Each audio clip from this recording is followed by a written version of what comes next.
What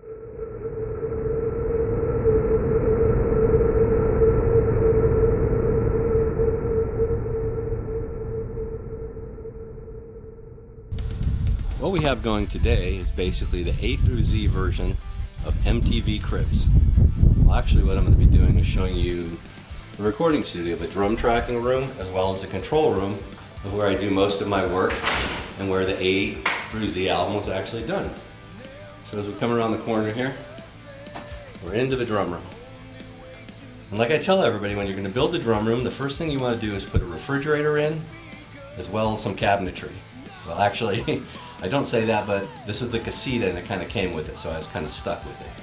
But as you notice, this room is set up to be a dead drum room. A lot of baffles on the wall.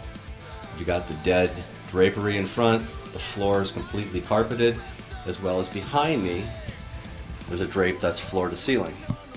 The object was to try to keep the sound a little bit more precise. In previous studios that I've owned, yeah, they were great rooms and they're great live rooms, but you know, your overheads would start sounding like room mics, so it wasn't exactly ideal for recording. As you can see here, I'm using the Lauten Audio LA120s for both hi-hat, the ride, it's kind of tucked under there, and both of the overheads. Great microphones, very precise condenser microphones, great for hi-hats and cymbals.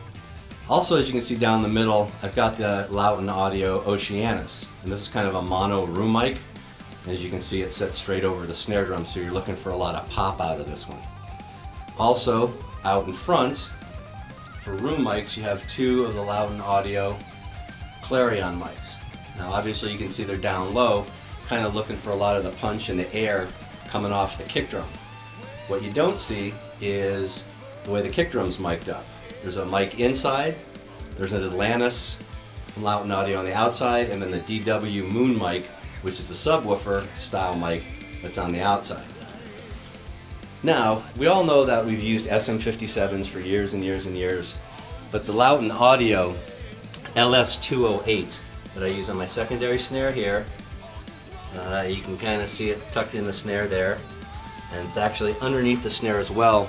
Is a great new microphone to use if you're just kind of tired of that SM57 sound that everybody's getting. These 208s sound amazing and very true to the drum, not that kind of uniform sound an SM57 gives. The most important part here, if you're looking at the tom mics, these are LS308s, Lauten Audio. So over here as well as here. The thing about it, obviously, you can see how tight this kit is and there's going to be bleed all over the place. These microphones have 270 degrees of rejection.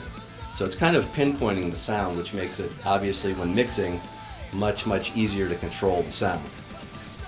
If you step back and you'll notice, it's a 4-piece kit with a secondary snare to the left, but it's mic'd up very heavily, so when it comes to mixing, you can really pinpoint what you need.